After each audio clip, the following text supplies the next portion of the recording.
Hai guys, Assalamualaikum warahmatullahi wabarakatuh. Tabi pun bertemu lagi dengan kami dari UIN Raden Intan Lampung, jurusan Tasawuf Psikoterapi angkatan 2020. Sebelumnya, perkenalkan nama saya sendiri Melva Mulyani. Saya di sini tidak sendiri, ditemani oleh rekan saya Suci Dea Karisma. Nah, kami di sini akan membahas mengenai masa dewasa menengah. Penasaran bukan? Yang dimana mungkin teman-teman pada minggu lalu telah menonton video yang membahas tentang fisik dan kognitif pada masa dewasa menengah. Nah, kalau kali ini kita akan membahas mengenai psikososial dewasa menengah. Mari kita simak video ini bersama-sama. Baik, lalu apa itu masa dewasa menengah?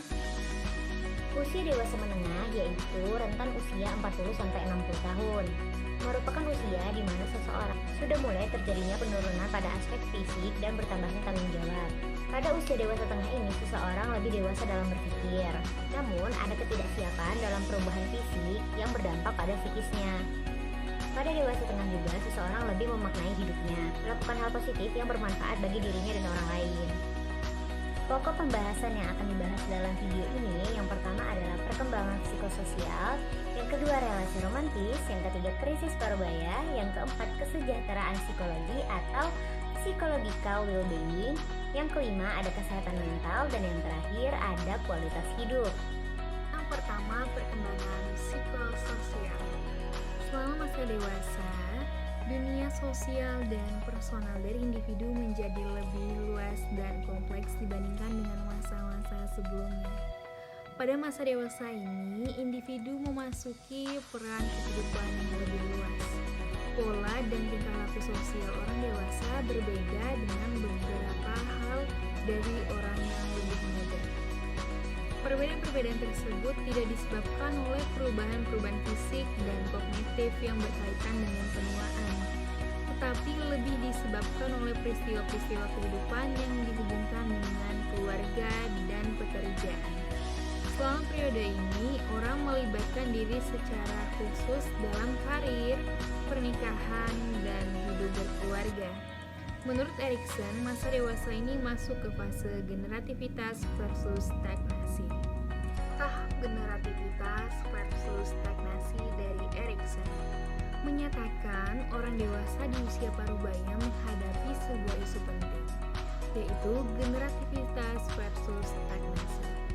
Ini merupakan istilah yang diberikan oleh Erikson untuk tahap ketujuh dalam teori hidup.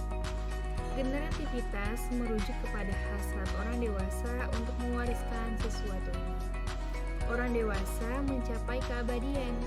Sebaliknya, stagnasi atau tenggelam dalam diri sendiri akan terjadi jika individu merasa bahwa tidak ada apapun yang dapat dilakukan untuk generasi berikutnya. Orang dewasa yang berada di usia parubaya dapat mengembangkan generativitas melalui sejumlah cara. Bentuk dari generativitas biologis adalah memiliki keturunan. Bentuk generativitas pengasuh adalah mengasuh dan membimbing anak-anak. Bentuk dari generativitas kerja adalah memberikan keterampilan yang bisa diteruskan kepada orang lain. Dan melalui budaya, generativitasnya adalah menciptakan, membaharui, atau memelihara beberapa aspek budaya. Relasi romantis. Ada dua bentuk utama dari cinta, yaitu ada cinta romantis dan ada cinta afektif. Di masa dewasa awal, api cinta romantis ini membara dengan sangat kuat. Cinta afektif atau cinta pertemanan akan berkembang di masa dewasa menengah. Dengan demikian, ketertarikan fisik, romantika, dan gairah lebih penting di dalam awal sebuah relasi, khususnya di masa dewasa awal.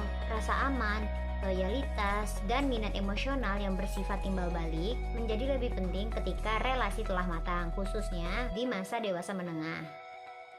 Beberapa pernikahan di masa dewasa menengah terasa lebih mudah meskipun pasangan tersebut melalui kehidupan yang syarat dengan badai. Mereka akhirnya menemukan fondasi yang dalam dan kokoh untuk membangun relasi tersebut. Pasangan di usia parubaya cenderung memandang pernikahan mereka secara positif jika mereka melakukan aktivitas timbal balik. Sebagian besar individu parubaya yang menikah menyatakan cukup puas dengan pernikahan mereka.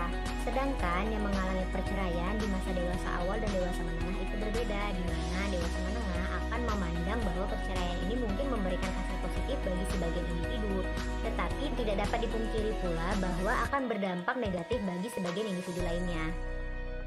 Selanjutnya yang akan kita bahas adalah krisis paruh baya. Setiap rentang kehidupan manusia akan menghadapi masa paruh baya atau middle age, yang disebut sebagai masa transisi memasuki usia lanjut. Terdapat dua masa transisi dalam kehidupan seseorang.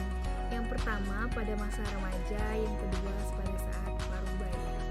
Masa transisi saat paruh baya juga disebut sebagai masa krisis. Bedanya, saat remaja bersifat pertumbuhan, sementara saat paruh baya bersifat pemunduran.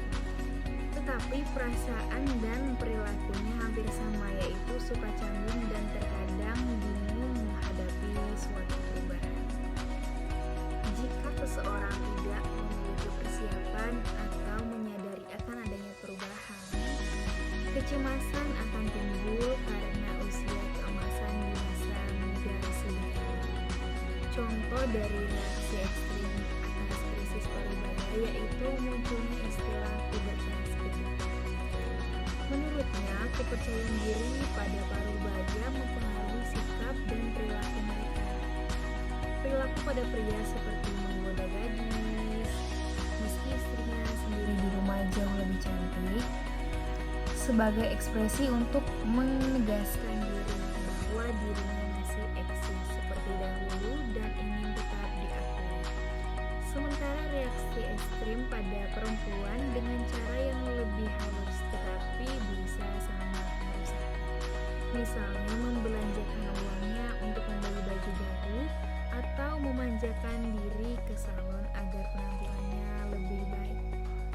Selanjutnya adalah kesejahteraan psikologi atau psychological well-being. Nah, psychological well-being ini adalah keadaan sejahtera secara psikologis di mana individu dapat menerima dirinya secara positif beserta kelebihan dan kelemahannya, memiliki hubungan yang baik dan hangat dengan orang lain, mampu mengarahkan perilakunya sendiri, mampu mengembangkan potensi secara berkelanjutan, mampu menguasai lingkungan sekitarnya, serta memiliki tujuan dan arah dalam hidupnya.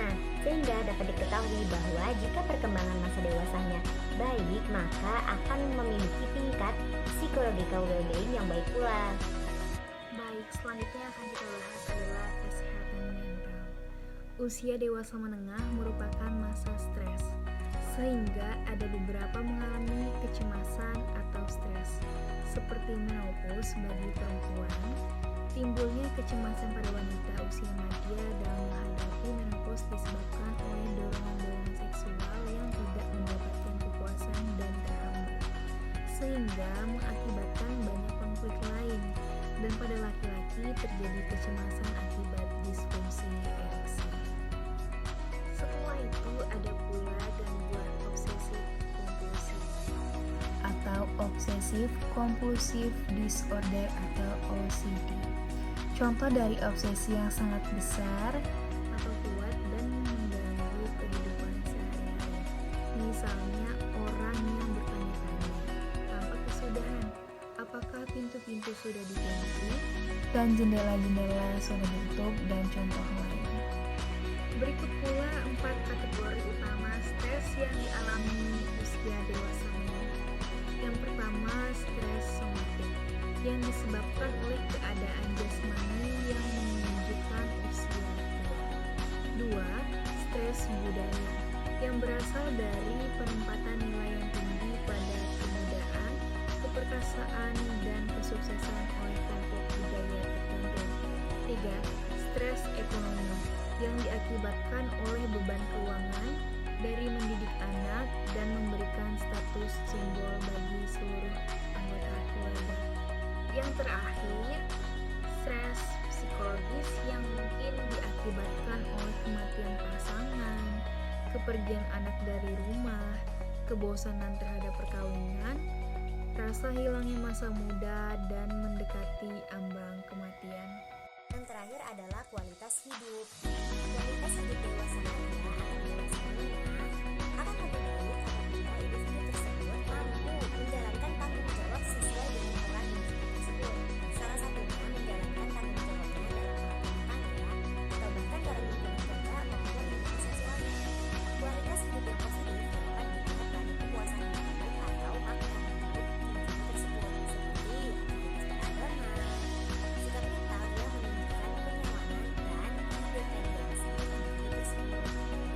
Dalam hal kualitas hidup, individu yang bekerja, maka hidupnya akan jauh lebih berkualitas dibandingkan individu yang tidak bekerja. Karena aspek finansial merupakan aspek yang lebih menonjol dibandingkan aspek-aspek lain yang juga memengaruhi kualitas hidup.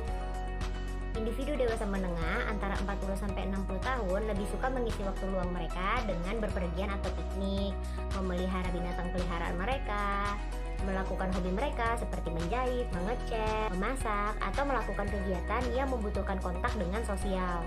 Mereka melakukan hal-hal tersebut karena pada masa usia pertengahan, banyak yang mulai merasakan kejenuhan atau stres, sehingga suatu hiburan untuk mengisi waktu luang benar-benar sangat dibutuhkan. Mengisi waktu luang dengan hal positif merupakan salah satu cara untuk mengisi kualitas hidup yang lebih baik agar terhindar dari stres yang terjadi pada usia dewasa menengah. Baik, cukup sekian video yang dapat kami sampaikan. Semoga dapat membantu teman-teman untuk memahami materi ini. Kami akhiri, wassalamualaikum warahmatullahi wabarakatuh. Tabipun.